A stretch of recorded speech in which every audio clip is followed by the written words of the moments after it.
వర్గాలకైతే 100% subsidy మీద drip స్ప్రింక్లర్లు అందిస్తా ఉన్నారు. అలాగే ప్రకాశం జిల్లా, అనంతపురం జిల్లా లాంటి వాటిలో మనకి రైతులకు 10 ఎకరాల లోపల ఉన్నటువంటి సన్న చిన్నకారు రైతుకి 90% సబ్సిడీతో మనకి డ్రిప్లు స్ప్రింక్లర్లు ఇస్తున్నారు.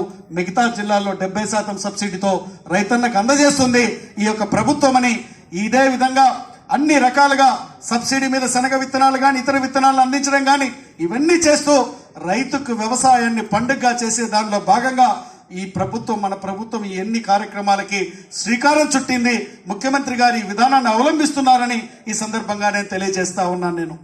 ఇదే కాకుండా ఈరోజు మనకున్నటువంటి ప్రభుత్వాలు చేస్తున్నటువంటి విధానాలు, ప్రభుత్వం ఈరోజు ఒక వ్యవసాయాన్ని నమ్ముకుంటేనే రైతుకు ముందుకు పోలేడు, వ్యవసాయ ఆధారిత పరిశ్రమలు అనేటువంటి దాన్ని మనము ఈరోజు ముందుకు తీసుకొని పోతుంది.